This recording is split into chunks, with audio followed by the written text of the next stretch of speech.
over the edge. Feel like I'm floating through the air. The pain I felt is paid for, all is said and done. Warahmatullahi wabarakatuh.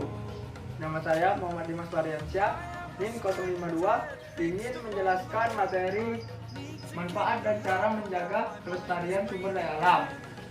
Yang pertama yaitu manfaat sumber daya alam.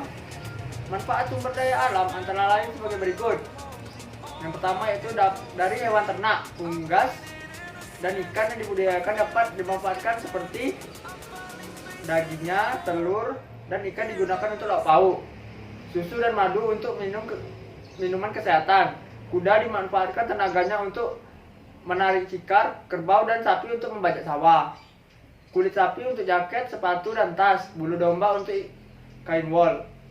Dari tumbuhan dan hewan dapat dimanfaatkan sebagai berikut. Tumbuhan tanaman pangan digunakan sebagai makanan pokok, misalnya padi, jagung, kelapa, dan sagu. Tumbuhan tanaman industri digunakan untuk bahan industri dan perdagangan, misalnya karet untuk industri dan sepatu, kapas untuk industri tekstil. Kemudian air digunakan untuk minum, mandi, memasak, mencuci, mengairi sawah, pembangkit listrik, dan perikanan. Kemudian tanah digunakan untuk lahan pertanian, peternakan, pertambangan, pemukiman, dan sebagainya. Selanjutnya udara digunakan untuk proses pernapasan dan fotosintesis. Selain itu, udara digunakan untuk tenaga, misalnya pada ban sepeda atau ban mobil, perahu layar, dan sebagainya. Kemudian sinar matahari berguna untuk proses fotosintesis, penguapan, dan penerangan. Dengan sinar matahari, hewan, tumbuhan, dan manusia bisa hidup. Dunia menjadi terang. Kemudian yang kedua yaitu menjaga kelestarian sumber daya alam.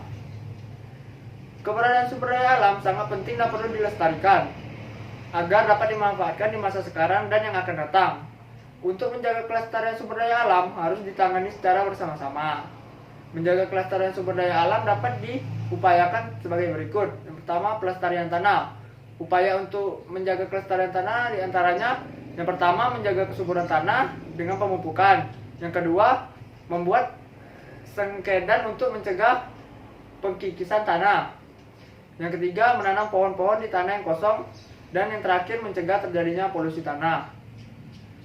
Kemudian, pelestarian air. Upaya untuk menjaga kelestarian air antara lain: yang pertama, pemakaian air dengan hemat. Yang kedua, membuat lubang untuk perserapan air hujan. Yang ketiga, penghutanan pada lereng-lereng yang gundul. Kemudian selanjutnya yaitu pelestarian hutan. Upaya pelestarian hutan dapat dilakukan seperti: yang pertama, penebangan memilih pohon yang tua atau tebang pilih. Yang kedua, menanam kembali pohon bekas tebangan atau reboisasi. Dan yang terakhir, mencegah penebangan liar dan pembakaran hutan. Selanjutnya, pelestarian barang tambang. Barang tambang merupakan sumber daya alam yang tidak dapat diperbarui. Untuk itu, perlu dijaga kelestariannya. Pelestariannya dilakukan dengan cara: yang pertama, menggunakan barang tambang sehemat mungkin. Yang kedua, mendaur ulang barang tambang logam. Dan yang terakhir, menggunakan bahan pengganti seperti mengganti besi dengan plastik dan mengganti minyak bumi dengan minyak tanah. Dan yang terakhir yaitu pelestarian hewan air. Agar hewan air terutama ikan bisa lestari tidak cepat habis, upaya yang dilakukan adalah: yang pertama, menangkap ikan tidak menggunakan bom, racun, atau pukat harimau. Yang kedua, air sungai dan laut dijaga kebersihannya. Dan terakhir, melaksanakan program kali bersih. Itulah materi yang dapat Bapak sampaikan. Lebih dan kurangnya mohon maaf. Wassalamualaikum warahmatullahi wabarakatuh.